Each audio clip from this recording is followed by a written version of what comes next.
We all know how frustrating it is to be in a highly competitive market and try to find the right incentive that will actually catch the prospect or possible renewal's attention. Luckily for us, there is a company that can help us do exactly that, and it's AIM Cruise Incentives. AIM Cruise Incentives is a turnkey marketing program that's completely different. AIM Cruise certificates include a 5-day, 4-night luxury cruise vacation for two to the Bahamas, the Caribbean, and Mexico. There are over 175 dates and multiple ports to choose from, so booking is super easy for the prospect or the resident. After you purchase your cruise certificates, you and your team have up to 12 months to issue them out to the receiver, which means you can incorporate them into other giveaways or events while allowing prospects and residents up to 36 months to redeem them. They're also fully transferable, and AIM Cruise Incentives will provide you with all of the marketing materials needed to make your campaign a success. All of this is starting at $139 per cruise certificate, depending on the quantity ordered, which, let's be honest, is way less than what we normally spend for incentives, but the value is a lot bigger to the prospect. So if you want to increase leases and retention, AIM Cruise Incentives will help you get an edge over your comps and help you lease up faster. Visit aimcruise.com, that's AIMcruise.com, for additional information on their products and make this lease up year different.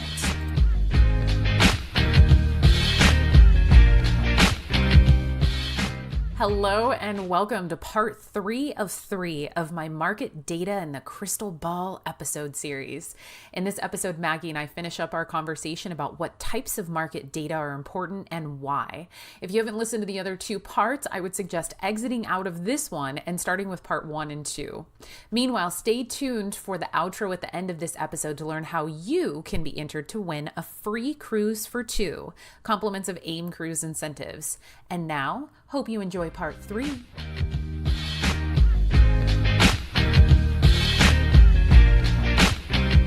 I'm going to start this off with what I call strategic marketing. And this is something where it's been a point of contention with a lot of people where, it's like, oh, we're behind. When I first come into a situation, and you need to find out who your market is, and then you need to market to your market. Because if you are a class C in that market, if you are a class A in that market, if you are a class B, if you are the Motel 6 of that market, if you are the Ritz-Carlton in that market, then you need to be spending your marketing dollars on the people that actually go to the Ritz and the people who go to Motel 6, because if you're going to the Ritz customers trying to get them to come to Motel 6, you just wasted a bunch of money. Please stop what you're doing. So know your niche. If you don't like your niche, rebrand your product. And in the meantime, keep going after your niche while trying to move forward. And that's something that kills me. And then also, and this is something that we were talking about earlier. So those dollars, all of the marketing dollars that you can save by not having to offer concessions. So you build a basic product, you go into the market, you're charging basic rents because you did a comp comparison, and now you're not leasing. So now you're having to run $500 gift cards. You're having to offer a bunch of concessions on your rents because you're not making market rents. We have all been there. We have all seen it. There's not a single person who is listening to this who is not aware that this problem exists. And I am telling you, there's a way to stop it from happening. You should not have to go into a market and spend $100,000 getting your brand out there. You should go well in advance, know how to get your brand into the market, and then have an excellent plan that can be delivered and executed on so that you are not then having to turn around and start decreasing your rents and offer huge concessions and giveaways and specials to be able to drive traffic into your property that you are just going to have to make up for the following year. And it's probably going to take you 2 years, let's be honest. So there's all my opinion on that. So much Maggie, oh, sorry. I was just going to say, so much of it is, it's so much of a reaction. It's like we've got to be It absolutely is. As marketers to know what's happening so that we can get ahead of that. And everyone knows it trains the market to wait for what you're going to offer. And everyone says it's like, oh, well, sign the lease now because the longer that you wait, then you're not going to be able to take advantage of this great special. Well, then you need to make sure that you're holding true to that, because if not, it makes your staff look bad and it makes your property look bad. It decreases overall value. And it tells people, let me just keep waiting because they're going to offer something. And in some markets, it's the opposite, right? They offer big and then they decrease it because they don't have the availability. But at the same time, like, you need to be able to hire and train your staff so that they know and they feel confident in the product and the quality of life, whether that's centered around community or location to campus or whatever it is, that's what your golden nugget is, right? Like, that's what your differentiator is, and that's what's pushing forward your leasing activity And it's not these $500, $1,000 gift cards, $25 off your monthly rent, a free Yeti cooler. Like, we've all seen it. It's everywhere. It's been going on for years. There's nothing that I dislike more than having to deal with concessions. I hate ordering gift cards. One, they're expensive. That little processing fee is the most annoying thing in the world. And it costs money, and it decreases, like, it trains the consumer to do something totally different. And we've talked about this too, Greta, but it's like, when you're going to buy a T-shirt or when you're going to go buy a Pepsi, it's not like, okay, if you're one of the first 5 people to come down today and get this LaCroix, then you're going to be able to get 2 LaCroix for the price of 1. Like, I mean, that's so not we really all rush down and product. buy LaCroix. Yeah, for the next 5 people only. It's just like student housing marketing is so often like really bad old infomercials. Oh, the infomercial. God, I totally forgot that you made this analogy. It's so beautiful. And if you call in the next 5 minutes, we'll be sure to throw in the Snapchat, whatever, either or not, obviously, like slap chop. That's the thing that was it slap chop, chop slap, whatever. It doesn't matter. But yes, this is what we're doing. And listen, here's the thing. We've all done it. I have done it. We get to a panicking state and we all sometimes have to give into this. So again, it is not a judgment. It's, could we all please just come to the agreement? Can we all go to a conference or something and we all say, all right, this year, this is what we're going to do from now on. Everybody's going to come in. They're going to offer their biggest thing that they're willing to give away. Here are our rates. We're all going to tell everybody in the market, we're going to move forward. I get this is not a world that we will be able to live in. However, we can all acknowledge that a couple of things aren't working. They aren't driving traffic to our community. These contests of, get entered to win, take a tour, enter to win. It's like, are you really getting a return on that? If you go, the next 5 people that come in to sign a lease, they're going to get blah, blah, blah, blah, blah. Are you getting a rush of traffic in at that moment that's responding to that? And if you are, then I stand corrected. I will happily stand corrected. It is merely just my experience. Yeah. That we do this in hopes of it working, and then we don't get the response that we want, but at least we tried that theory and it sounded good, but it didn't work, and it sucks. It really effing sucks. I think that, like, when it comes to saving money, you need to, if you know how to market to people, then that's going to inform so much, and that's like your saving grace. You see on social media a ton. Student housing social media is very interesting to me because it's not like any other. We can't even talk about social media. I have a whole other podcast and so many opinions about social media. It kills me. It kills me so bad. But I guess that's the thing. Like, if you know how your market is going to react to your brand and you know how they're engaging with you, you're going to spend less money because you know your consumer. And in every other industry, people know their consumer and they make decisions based off of the needs of their consumer. But in student housing, so often we miss a big part of that, and we resort to like product pushing versus pushing like the value and what it means to live here and what's that lifestyle like of the property. You know what? Yes, we're just going to talk about it because we'll talk about it twice. It's fine. Yes. Talk about that because that is something. All we do is product push, and we do it on social media and we do it constantly. And I just said we weren't going to talk about it, but we are. It's applicable to so many different things. However, I don't think that it's working in this particular instance. And on social media, we are the most guilty of it. We are not providing quality content. We are pushing products, asking people to do something while offering them nothing in return. We aren't entertaining them. We aren't making them laugh. We aren't informing them. We are constantly telling them about events and specials at our property and begging them to come down and lease from us. And we do it out on the streets as well. And that's something that we need to take into consideration. And I think that that's literally what you're talking about, is that there's no real creativity behind it. We're just product pushing.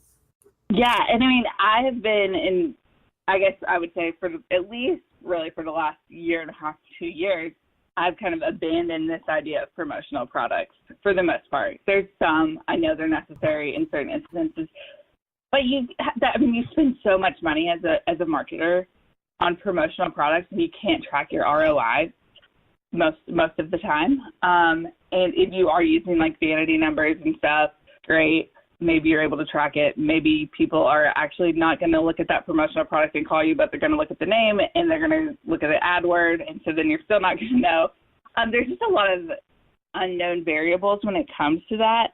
And so I think that as you understand your consumer and as you know how to cater to them, whether that's, which we said before, whether it's through like student influencer marketing or being a creator of a lot of content. And HubSpot is known for like this saying, like, content is king. And that is true in different ways, but it's like, what kind of content are you creating and how is that content adding value to your consumer? That does not mean you're posting for Margarita Monday and to come down to the clubhouse. I mean, you need to be posting information and you need to be creating content that is, one, it's free. A lot of it's online.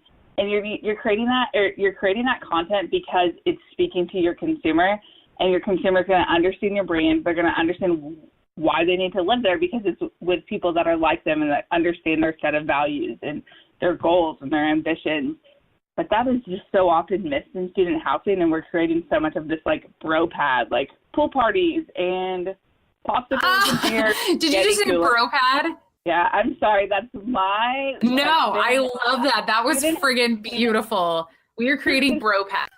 I know, I'm terrible. Sorry, everyone, forgive me. But that's what it is. Like, are we creating bro pads? Because I know and I believe in my heart that student housing is so much more than that. You're creating a place that people are going to have memories and they're going to remember for the rest of their lives. And we are there to be a servant to these students and to be able to create experiences for them to not only excel educationally, but socially. And how are we going to what decisions do we make in our development process that not only influence how they study and how they're performing, but it improves them as a person and helps them become better. And a lot of times there's nothing. Oh, sorry, go ahead. I was totally interrupting you, but that's the thing, Maggie, is that I feel like that's something that we all talk about, and it's something that we all write in our mission statements, and we put it in our Res Life program. We want the student to become a better person, after leaving here, or whatever it may be. But the thing is that, again, you have to know the student. So I feel like what that student, what these students are going for. And this isn't just something that we need to be saying. We need to bring the heart back. We need to bring the sanctity back to the fact that we are building homes during one of the most influential times of these kids' lives. This is during their education, their college years. So we're talking about home, which is sacred. Let's make a great home that people love. So build a great product that has amazing service that has been sourced and confirmed that there is a need in this market. So we are building this great home that people want to live in. And then from there, we actually managed to have a positive impact on them through all of our services that we recognize that they need during this. Let's talk about it. Let's have the data to back it up. Let's do it, and then let's go forward. As you study like the upcoming generations, you see that it's so much centered around community and a sense of place. And we have the wonderful opportunity as developers in the student housing industry that not only do we get to do this one time, but we get to influence people year over year. Oh my gosh, I know. Good design. Yeah. And sorry, I don't know if I'm cutting you off. No, you're good. Sorry, everybody. We have it isn't always super easy when we're dealing with a phone and a microphone. So again, that's where you're catching delays and interrupting each other. That and Maggie and I just like to interrupt each other because we get really excited. But no, it's true. And we went slightly off topic, but not really, because I feel like it all it's all a part of the same thing. And so to just really kind of hit that point home, the areas that you can save money on and why is if you have all of so really I've said this before.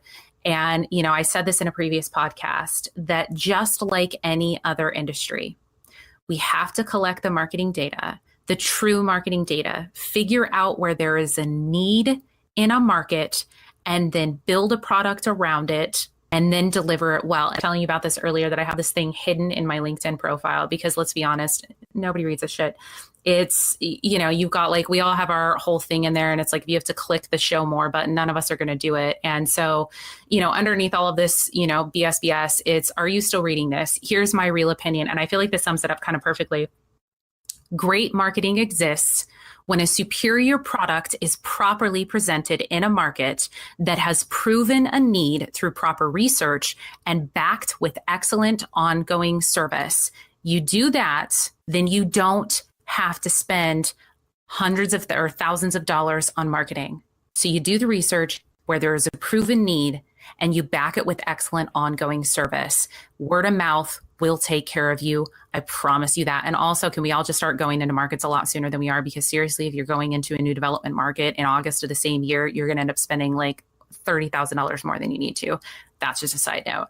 So I think that, I think that pretty much that kind of sums it up. I'm going to say, Mag, do you have anything else that you want to add? Because otherwise I feel like we've talked this straight into the ground. I would just say that as a developer, you have such a great ability to influence people. And when you're developing student housing, I know I kind of touched on this already, but think about like what your child or your grandkid or whoever is going to live there, like think about them and like what kind of property do you want them to live in? Do you want it to be focused around pool parties? And do you want it to be focused around these great amenity packages?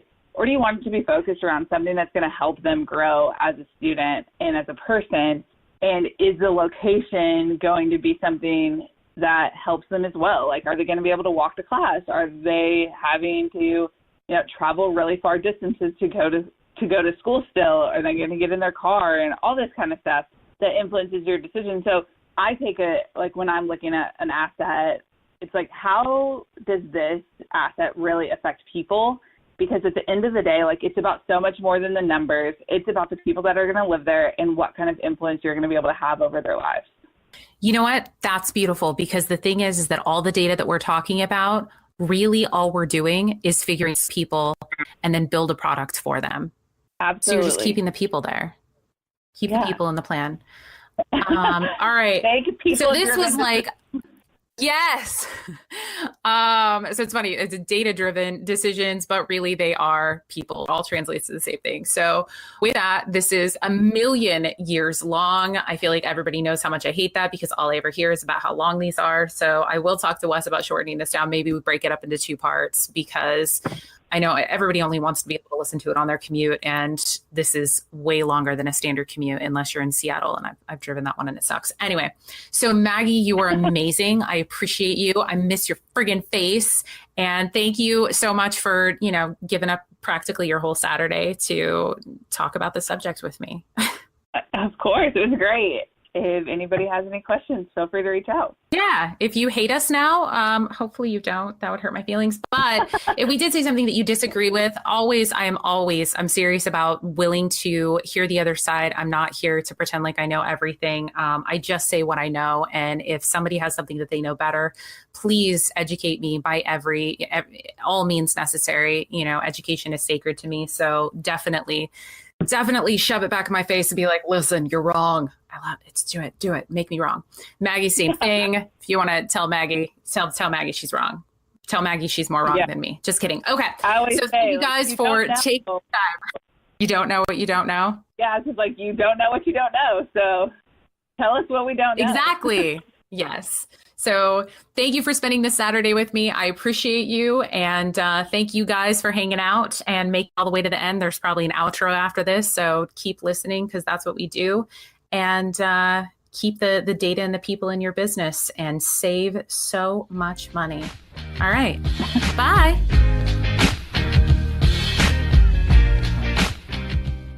Hey everyone, big news. AIM Cruise Incentives will be giving a cruise certificate to one of our lucky listeners. Head over to studenthousinginsight.com/AIM Cruise, that's AIM Cruise, and enter to win a free cruise for 2 to the Bahamas, the Caribbean, or Mexico, compliments of AIM Cruise Incentives.